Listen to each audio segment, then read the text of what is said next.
Okay, we're here for the May Town Hall, and we're talking about styling your brand, your look as an author with the wonderful Rebecca Bryan. And we've got a little group here. So, and Carla, I think you're the only one who has not come to a town hall before This is because my this first is your one. first month. Yeah. So welcome. And as an intro, if for those three of us who have not worked with Rebecca, I'd just like to know kind of like what you guys are interested in most about this topic.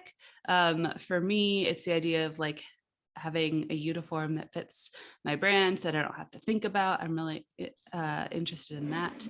And so just introduce yourself, what you write, and what you're interested about in this particular topic. And Rebecca and Catherine, you can introduce yourselves and what you write because you're going to be doing more of the talking this time. So Rebecca, go for it. Okay. I'm Rebecca Bryan. I call myself the author stylist. My goal is to help you guys present yourself in a consistent, professional, and fun manner to attract your ideal reader. So I am working on a nonfiction book in that vein right now. And on the fiction side, I write modern Jane Austen retellings. Excellent. Miss Catherine? Hi, I'm Miss Catherine MH, and I write steampunk and space opera. And I was the guinea pig for today's town hall. Yes. Carla? I'm Carla. I'm at the end of my fifth grade teaching career. This is probably my last year in a classroom. So I am in the process of pulling together all the fiction stuff that's been sitting on my hard drive, which includes a lot of middle grade steampunk, and I do have a steampunk photo. I've got some detective, some mystery stuff I want to do, some vintage mystery, as well as some romance.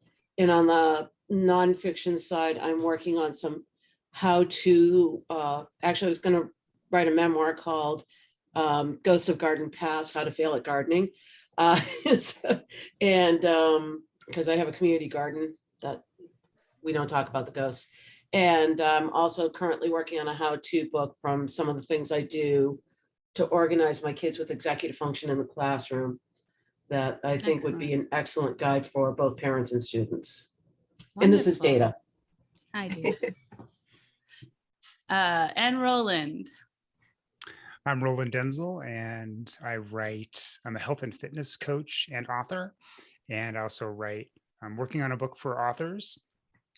And also I write urban fantasy, but that's not published yet. And I'm deciding on whether that's going to be a pen name or a secret. It's not going to be like a super secret pen name, but so I'm interested in like how you would style, like how would you style things for somebody who's got a pen name versus somebody who's got a secret pen name versus just regular, plus my nonfiction, I'm all out there. I'm just me. Right.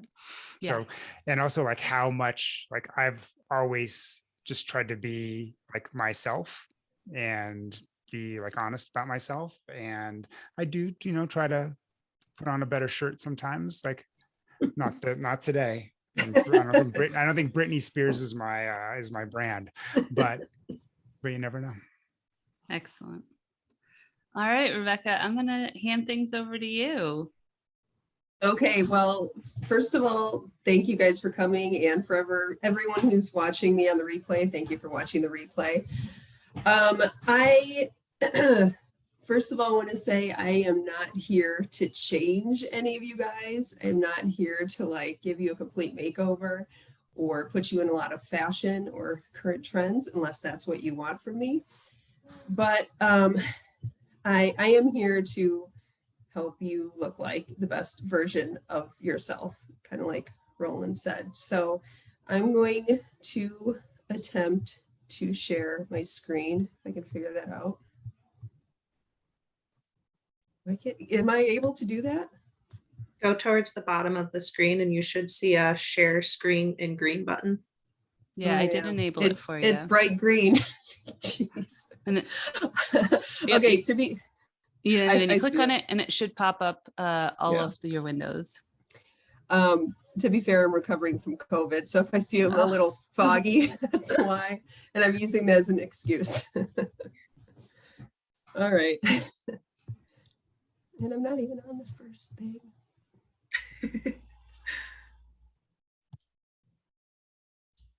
All right, so I don't have a ton of slides because I didn't want to hit you with a ton of junk. I mean, most of this will be discussion and examples and stuff like that. But I do have a few slides for you, and this is basically what we're going to go through today. I want to tell you the difference between fashion and style, because I'm not talking about fashion today, believe it or not. I'm talking about your own personal style and your author style in this case. I want to tell you what the red sneakers effect is. It's pretty cool. I'm going to have some quantitative results, and I'm going to present my methods of consistency. This is my methodology I came up with. This all sounds really fancy and mathematic. It's not. I'm just trying to make it sound cooler than it is. And then I will go into the style session with Miss Catherine. We'll tell you about what we've done so far. I have a few more ideas I'm going to throw at her today. And then at the end, we'll do a Q&A. All right, so if you didn't know there was a difference between fashion and style, now you do. Fashion is the trends, the stuff that people follow. It changes every season. It's determined by usually designers or the norms of your society, basically the people around you. It's what you find in the stores. And style is basically how you interpret what's available to you. And good style, how do you know if you have good style? Good styles comprises three things: fit, appropriateness to the event or your surroundings, and confidence. You can pull off anything if it fits you, if it's appropriate to where you are, and if you're just confident in what you're wearing. So I think probably the confidence part takes the most work for me and for a lot of people, but in some cases, like if you've lost a lot of weight or gone through a life change or gained a lot of weight, maybe fit is the problem for you, and I can help you with that too. I've heard that from some people I've worked with in the past. And appropriateness is just mostly knowing the event you're going to and knowing what's expected of you and conforming to that. So when I was writing my nonfiction book, I picked up this book called The Psychology of Fashion, and I heard about this red sneakers effect. The quote here is from the actual study. People confer higher status and competence to non-conforming rather than conforming individuals. Where this shows up is like for example, in a classroom, if a professor comes in wearing red sneakers, he will look more, the students will perceive him as more competent and having a higher status. Or for example, at a black tie event, if someone walks in wearing, obviously everyone's in tuxedos, you're expected to be in tuxedos, but if someone comes in wearing a red bow tie instead of a black bow tie, people will be like, oh, who's that guy? He must be someone important. So that's basically what the red sneakers effect is. So that's kind of what we want to shoot for, especially when we're at big events where we need to stand out, such as like a book fair where there's 20 different tables set up or more, and we need to get people to our table, but not looking too crazy, and we still want to look like ourselves, but we want something people can latch onto, and that's hopefully what we can figure out for ourselves today. So these are my quantitative results. These are the two events, the two in-person events I had tables set up at, where I sold the most books out of any other events that I went to. Usually at these things, there's like I said, like 20, 40, who knows, tables set up. I sell like one book usually, if that, and it's very frustrating. But at these two events, I say 3 times more books sold, so it sounds impressive, but it was like 5 or 6 books at each of these events, which is actually pretty good. And I think it's really funny, the one on the pink table, I have a glass full of after dinner mints. You can tell this is pre-COVID because we could never put out naked after dinner mints anymore. So that's kind of funny. But so in this case, and to Roland's point earlier, I wanted to bring this up when this slide came up. I'm dressed completely differently because I'm marketing different books in this case. So the one on the right where I have the headdress, I'm marketing my the book I'm holding, which is my middle grade fantasy book. So I wanted to dress like a character from the book, basically. And I was the only one in that room, I think, wearing a headdress at least. So, and I had posted on social media on the event website that I was going to be dressed like this ahead of time. So the organizer came over and talked to me and stuff like that. So that definitely got some eyes to my table and sold a lot of books. And I didn't even have that many books out at the time. I had, I think there's 4 books on the table, 4 different books. And then the one on the left was a year later. That's when I had 2 of my Jane Austen books out. And I love this top that I'm wearing for this event because it's got like the Regency puff sleeves and kind of neckline, but it's also modern in the cut because it's crop top and the color. So and the colors look great with my books, even though they're not necessarily in the book covers. So this is the thing on the left is the kind of thing I wear when I'm marketing my Jane Austen books. And then I go a little, try to appeal to like a younger crowd on the right with my middle grade fantasy. So like I said, sold 3 more books than usual, 3 times, basically 3 more books than usual at these events.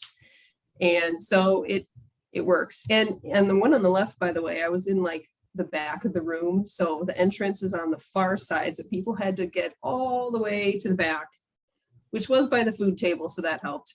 But to even see my stuff. So it was a cool event. All right. So how do you figure out what you're going to wear for your brand? I call these methods of consistency because I feel like you should either use 1 or 2 to give people something consistent to latch on to. You know, it's just like with author voice or posting schedule or anything like that. Consistency is best to create fans and to create a career. So the options I've come up with is, first of all, color. I use color for my brand. The colors I dress in if I'm marketing my Jane Austen books or my author stylist stuff is this like chartreuse color that you see in the title, and then like a lavender. I call it lavender and lime. So I have this on today. Here's my lime. Here's my lavender. Can't see it. So those are, I choose color for my method of consistency. Theme is also like type of clothing. So for example, if you always wear dresses, or if you always wear t-shirts, or if you always wear a blazer, or if, for example, I will give you an example. I have a friend who writes historical fiction, like pioneer Western fiction. She wears a plaid shirt to every event. Doesn't have to be the same color plaid shirt, but she wears a plaid shirt to every event. So that's like a theme or a type of clothing you could choose to wear. Or you could, maybe you just wear a black shirt all the time, but you can accessorize it. Maybe you like wearing, I don't know, cool glasses. There's this one romance author I follow on Instagram, and she has heart-shaped glasses, and she wears them in every post. And I'm like, that's perfect. You're wearing heart-shaped glasses and you're a romance author. That's awesome. So anything you can do for accessories, that works. If you like big necklaces, stuff like that. Appearance, you don't have to even do this with your clothes. You can do this with your appearance as well. for example, Chris and her awesome colored hair all the time. That's an appearance example. Both Jay and Zach with their big, shaggy beards, and Jay with his long hair. That works too. That's if it's something that makes you stand out. I mean, I can't rely on my appearance. I look pretty generic, so that's why I wear bright colors. But appearance is an option as well. Or you could go full on costume if the event calls for it. For example, if you're doing a school visit and you're promoting your picture book on mermaids or something like that, you could show up dressed as a mermaid as long as it's appropriate to school. Or if, again, if you're promoting historical fiction, you could get a whole outfit from that time period and show up to a speaking gig in your whole costume. And I've seen people at book fairs do that too. I think someone had a book from the 1920s and she was dressed like that, and handing out business cards to kind of interest people to get her to do more speaking gigs. So those are some options for you. Let's talk about Miss Catherine. So the first thing I do when I am working with a client is send out this intake form. Let's see if I could pop that open here. Get out of here. Yeah, okay. So first I send out this intake form and kind of get some ideas of what you want from me, where you're located, what your budget is, about your brand and about your style and how you feel about your style and stuff like that.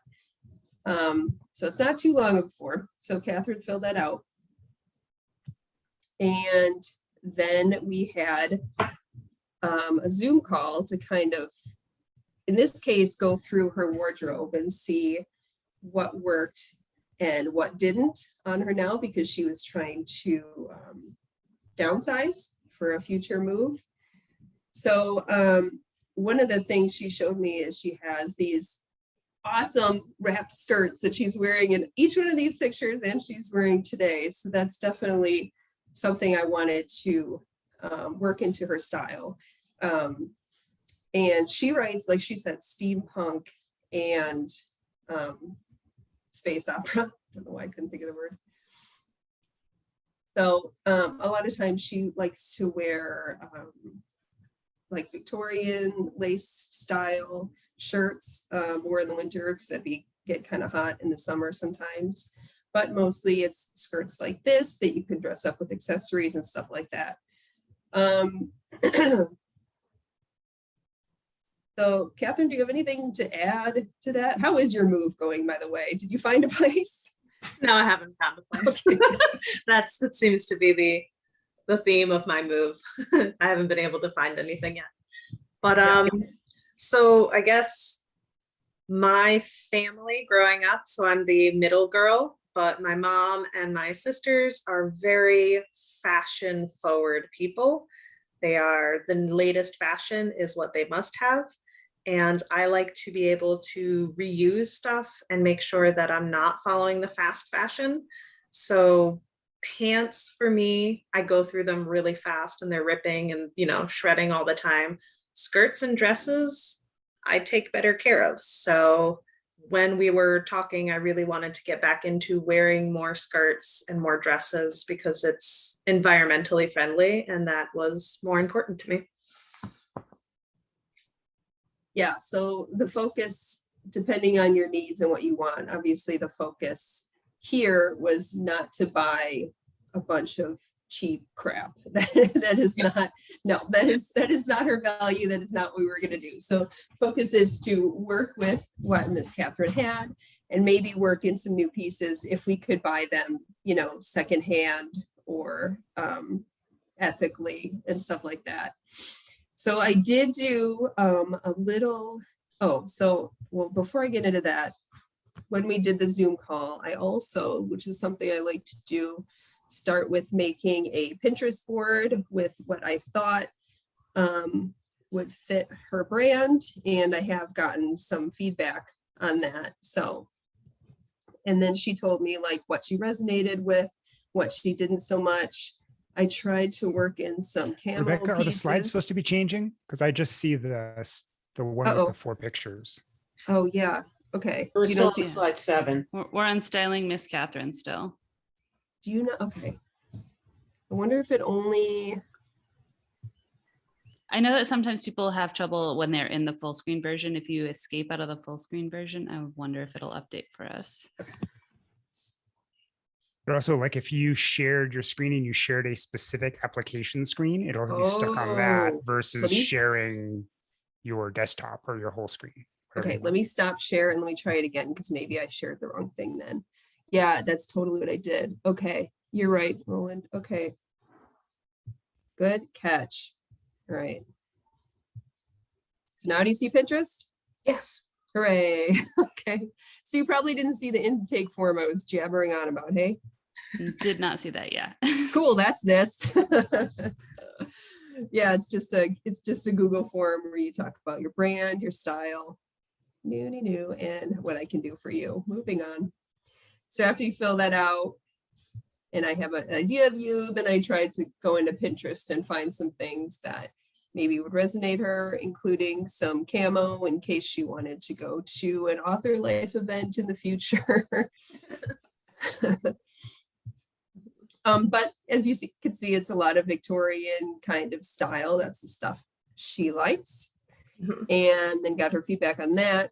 So since then, I've done a little more shopping for her. So one site I really love is Etsy. And I feel like, Miss Catherine, you could buy like a steampunk belt and put it over absolutely every one of your dresses and skirts and just like wear that to every event.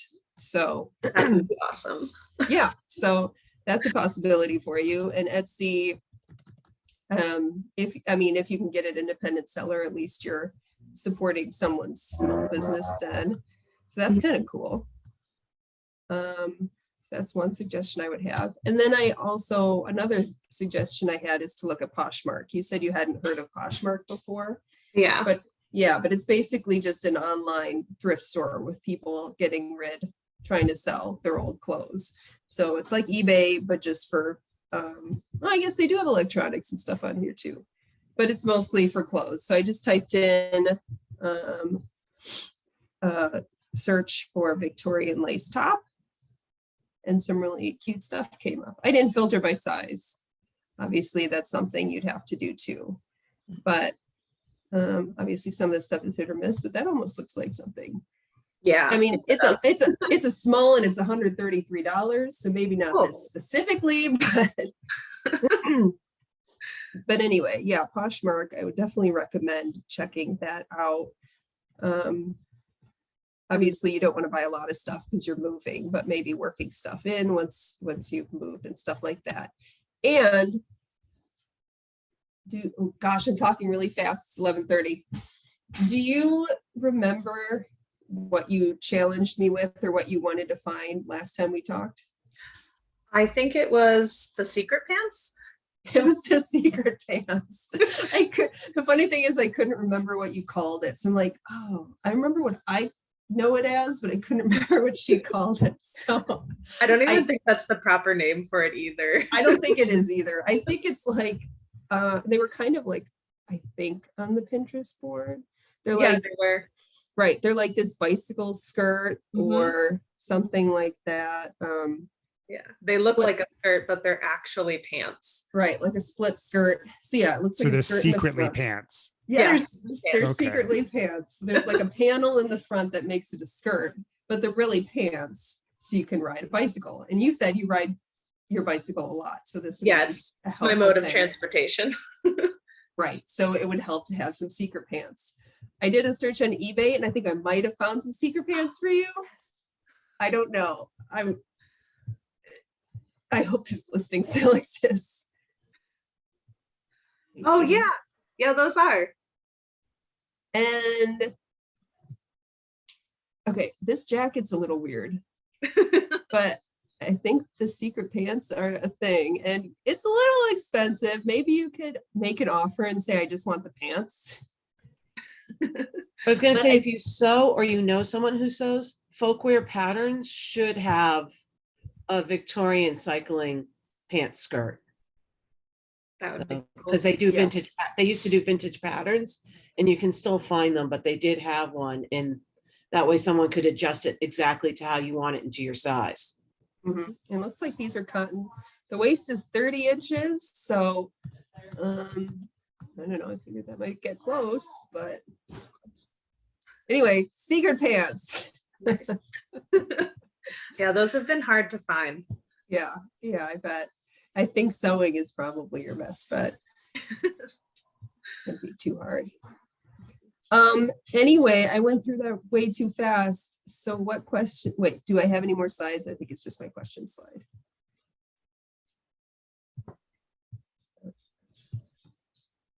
Questions? What do you have for me? Well, I want to start by saying thank you. You helped me out becoming like more confident and knowing that I can wear my super bright patterns. And then I did go out and buy the Coraline. So it's a hoop skirt for myself, and it's a short one. So it comes to my knees, and I can't wait for that to come in. And then I can start dressing slightly more old fashioned, but still keep it modern and like Puerto Rican enough for me to feel super cool in it. I like it.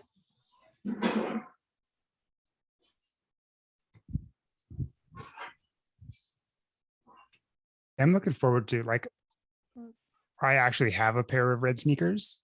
So, and I got them years ago for like basically what you're talking about. So I read this book called The Game years ago, which I don't really recommend because it's like a pickup artist book, but it had all sorts of tips for people who don't know how to talk to people. Like, so I learned like how to really, so, cause I'm not like an introvert, but I'm just sort of shy. So like finding a opening. So like he recommended like a red hat or something like that. And I'm like, I'm not going to wear a red hat, but I could wear red sneakers, and I can wear bowling shoes, or I have an orange jacket. So like I have things that are a little bit standoutish that I've sort of made my thing. And yeah, so. Yeah, they're perfect conversation starters, kind of like Carla's awesome overalls. So yeah, they just stand out just enough for people to ask you about them. Actually, when I'm at NANA, because I'm part of the executive committee in Boston, it started as a joke, but this is now my writing uniform is tiara. And I ended up on the front page of the Boston Globe wearing a tiara. Yeah. Nothing like being in grad school and walking into your classes and having your professor go, nice crown. That's awesome. What has been one of your favorite styling projects, Rebecca, just for funsies? I got to dress my friend Jackie for her book release party. So that was a lot of fun because we got to shop in person. That's my favorite thing. Going with someone, shopping in person, throwing things at them and say, try this on. So yeah, we thought we were going a completely different way. She's like, I think I want a sweater. It's kind of stuff she wore all the time anyway. And I'm like, what about this jacket? Put this jacket on. So I threw this jacket at her and it looked amazing. And that's what she wore for her for her book release party. So yeah, that's my favorite thing. And of course, you don't get to shop with someone very often when you're not in person, but ideally that's what I would like to do. Love that.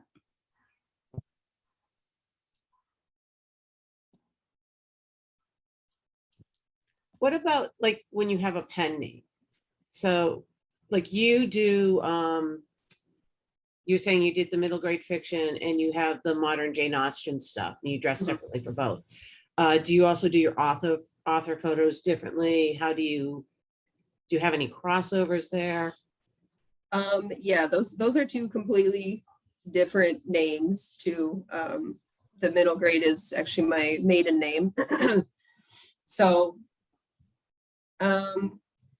yeah, I would say for if they're completely different genres, I would I think you could do something different unless your style or whatever you pick fits both genres. Can you remind me what your genres are again? I have a bunch of middle grade steampunk. I'm also going to have some nonfiction stuff around my teaching side. Right. I'm also going to be doing some vintage mysteries as well as some romance. Yeah, These so are I would think all- those, I yeah. would think those would be all very different They're all very, things. yeah. So that you probably, and you said you're doing pen names for that? I probably almost like, I will have to do pen names for that. It's Okay. the only way I can see doing it. Yeah, yeah. So I would say you'd come up with something different for each one then. Have you helped anybody do something that's like really sort of out there? Like I know a couple of authors, Gail Carriger is one, and she writes steampunk romance kind of stuff. And she goes to things, in my mind, she dresses like that every day, constantly. Like she wears, fascinator hats, but then when she, all sorts of old fashioned things, and then but sometimes when she goes to events, she's like really decked out in like the goggles and the pull down leather helmets and all those kinds of things. And I could imagine there's like a balance there of like, how are you gonna? Yeah, no, I haven't gone that way, although that would be really fun.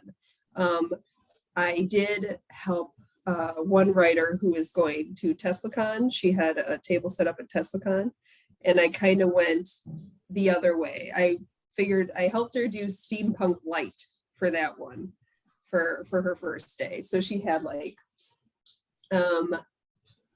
a blazer that kind of looked I don't know, steampunky with like some embroidery here, and it was kind of like a what's the word I'm looking for? Not like a conductor's coat, but along those lines. So no, I haven't done anything too crazy yet. It's mostly been the light version of your genre, but that'd be a lot of fun. I did oh no, I was gonna say I do in my book Flowerantha there are mermaids, and so I have a mermaid dress, but it's just like mermaid pattern, and I have worn that to school visits. So because at the time I think I was talking to kindergartners, so perfect place for a mermaid dress. Hi Tyler. Thanks for joining Howdy. us. How's it going? Great, glad you're Good. here. Thank you. We just popped into the Q&A section. So you'll be able to catch the replay for sure. Yeah, because I went too fast. So now we're just chatting. Well, I'll let you know when I need it. I think for me, a lot of it's going to be, on social media more than anything, because I don't really have a lot of live. I mean, like sometimes I go and do like talks, but it's usually in my nonfiction.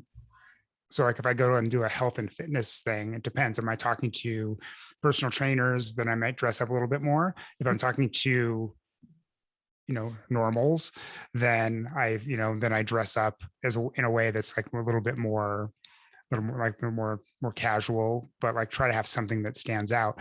But for like my when I'm writing fiction, or in that respect, like I really have it's going to be so few and far between to go to an event. So it's going to be like, what is it going to look like in pictures, or what is it going to look like when I'm doing a live video or something like that versus, So a lot of the same Zoom things that we joked about earlier. Right. I do have a few examples from Instagram. Probably some of Amanda J. Clay. Amanda J. Clay. That's her name, right? Yeah, she writes thrillers. I think Zach just interviewed her for Create Your Dad. Oh yeah. So I think accessories are a good thing to play with on social media. If you can have one accessory that you hold, like for instance, her accessory is a martini glass. She drinks a lot of martinis, which she said herself. So in many of her pictures, she's holding a martini glass and wearing red lipstick. So that's like her thing. That's how you identify her. And like I said, the lady with the heart sunglasses, or like Mark Leslie Lefebvre with his skull. this, you know, he often has a skull in the background or something like that. So if you could think of an accessory, maybe you can bring it to pictures every time, or not every time, but you know, sporadically. When I was writing my Jane Austen books, I posted a lot about macarons, like those French little sandwich cookies. I just thought they were really pretty and fit my brand. They're on my website. So whenever I ate or saw a macaron, I would take a picture of a macaron. So that kind of goes into the accessories kind of category. There's I don't know who all here has listened to Writing Excuses, but Howard Taylor, I don't know, like something like 10 years ago, finally decided to have a writer's uniform. And I pulled a picture of it from the internet here. And every time I have met this man, he has been wearing this shirt jacket and black pants. And that is now his I am in public uniform. And he's got like a weird sleeve pocket that he throws pens, or in this one, a fork and a spoon in. But he's for the longest time, he was known for his comic schlock mercenary. And so he generally had some drawing pens in there so he could very quickly sign with a quick comic on the back of somebody's book or whatever. But Who was that? Howard Taylor. Okay. All right. From Writing Excuses, Schlock thank you. Mercenary. Yes. Steven from our community, Steven Schneider, he's got this really awesome like sports jersey that his name's on the back of too, that he wears. Well, he wore it to one conference and I had to run up to him and I'm like, that's awesome, because he writes middle grade. So obviously a sports jersey is going to appeal to his target audience. So I thought that was really cool. So a custom made shirt is also a fun idea. I mean, you're writing about wellness. You could get like a sporty activewear shirt and put your name on it. True. Or like a What- muscle tee. Oh yeah. What about dark stuff? Like black is so common. How would you just, you know, and I know like you were saying, Mark did a skull in the background anytime you talked, but what are some other things for the darker stories? I know some dudes wear hats, but I mean hats on Zoom or like in events, you have to be careful because if the hat's too big, it's gonna cast a shadow. Right. So you can do stuff with hats. I like the look of I always like the look of any kind of cool jacket you can find, or like maybe a cool vest that you could wear over your black t-shirt. Okay. So Right. something like that. Cool. Yeah, exactly. George R.R. Martin's hat. Yeah, something like that. Well, thank you so much for sharing your knowledge with us, Rebecca. After I post the replay, if you would post the link to working with you, I'd really appreciate that. Will do. All right. Thank you, everybody, Sue. for All right. joining. Thanks, guys. It's lovely to meet Thank you, you. It was Carla. great. Nice Everybody meeting have you guys, a dude. lovely day. You You too. too. Thank you. Bye.